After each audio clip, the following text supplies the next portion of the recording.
My ex-wife's boyfriend is using my kids as punching bags because they're too loud, and now they're trying to put me in prison for the bruises so they can keep my child support money. I, 33M, am a construction worker. I live in a tiny studio apartment and work 60 hours a week just to keep up with the $2,500 monthly child support my ex-wife, Amber, squeezed out of me.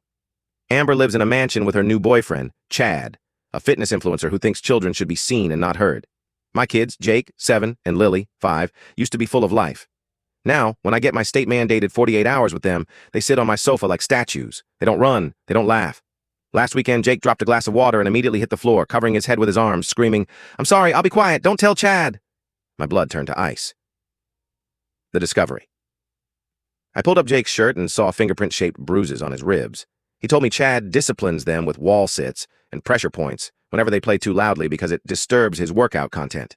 I took them straight to the ER to document the abuse, but Amber was already 3 steps ahead. Before the doctor even entered the room, the police arrived. Amber had filed a report claiming I was the one who hit Jake because I was frustrated with my financial situation. She told the officers I was a violent laborer who resented paying child support because she has the perfect home, and I'm just a guy in a dusty work truck. They took the kids away and barred me from seeing them.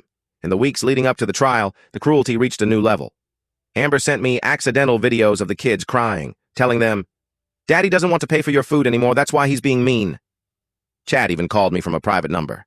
He laughed and said, "You're a loser, Mark. Those kids are my punching bags now, and you're the one who's going to pay for their therapy while I spend your money on my new car. If you try to fight us, I'll make sure the kids tell the judge you did unspeakable things to them. I've already got them practicing their stories." I recorded the call, but my lawyer told me it was inadmissible because of two-party consent laws in our state. Yesterday was the final hearing. Amber took the stand in a white dress, crying crocodile tears. She presented diaries she claimed Jake wrote, describing how much he fears my apartment. Then, Chad took the stand as the concerned father figure, claiming he's been protecting the children from my outbursts. My lawyer was useless. I'm broke, and I could only afford a public defender who hadn't even read my file. The judge looked disgusted with me. It looked like I was going to lose my rights forever and be forced to pay even more in reparations. I felt like my heart was being ripped out of my chest while Chad smirked at me from the gallery, mouthing the words, "I win." Just as the judge was about to deliver the verdict, the courtroom doors swung open. It was the ER doctor from that night.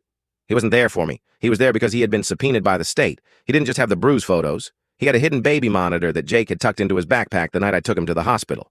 Jake had stolen the monitor from Chad's gym. The recording played in open court. You didn't just hear Chad screaming at the kids to shut up or get the belt. You heard Amber saying, "Make sure the bruises are on their ribs, Chad, so the teacher doesn't see. We need Mark to look like the monster so the judge increases the alimony." The judge's face went from disgust to pure, righteous fury. She didn't just dismiss the case against me, she ordered the immediate arrest of Amber and Chad for child abuse and perjury.